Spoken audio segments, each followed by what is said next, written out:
Mumbai is basically a distortion of Bombay in the regional languages. Now they've invented a goddess, Mumbai, who settled in Bombay before the British. So God knows. Okay, so Mumbai was not even like this Marathi name for Bombay. So Okay, okay, Bombay was Bombay, which is the Portuguese word for good bay. okay. That's all. It was a good bay where the ships could land. Correct? Just like baked beans, That's Bangalore. correct. Yeah. So Bombay, the British, the Bombay, which is BAIH, Bombay, became Bombay in English. In Hindi, it became Bombay. In Marathi, it became Mumbai. So that word just got distorted in that way. There's no kind of, I mean, this Mumba Devi, she was the goddess of the island, but there was no goddess. There was no one on the island, basically. So, Yeah.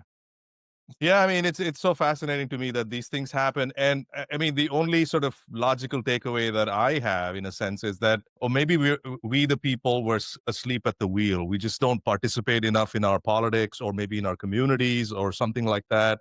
And we don't have enough advocacy. We're just kind of busy, putting our head down and working. And then meanwhile, folks come in and change things left and right, and you really don't have a say. The state has monopoly over violence, monopoly over a whole lot of other things. absolutely. No, absolutely. I don't even know if I can find it.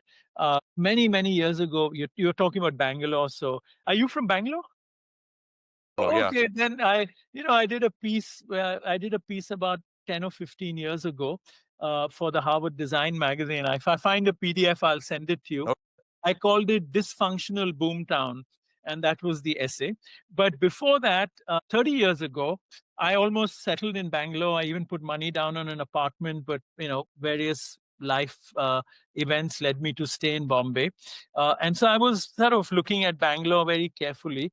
And then I began to see the kind of, let me say, physical deterioration of the city as people began to go. And I'd written a piece in a magazine then called Indian Architect and Builder, which is to your point, where I think I'd called it a city is not found.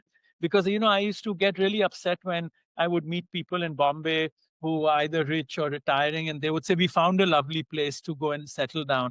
And I would say, where? They would say, Bangalore. And I said, what do you mean by found place? Because cities are made, they're not found, which is to your point of advocacy. We've become so passive as citizens that we find things, we don't want to make things, right? And so we don't want to participate in the making of things. And for me, there's a kind of passivity when people tell me, oh, I found a nice place to live, Bangalore. It's not like, I think I'm going to go and make Bangalore my home. That making is it's a process of participation. And I think what you've said about the name and advocacy and we are asleep on the wheel is absolutely true. We take for granted this happening. We think the state will provide us the infrastructure, but in today's world, we have to be making our homes, not finding them.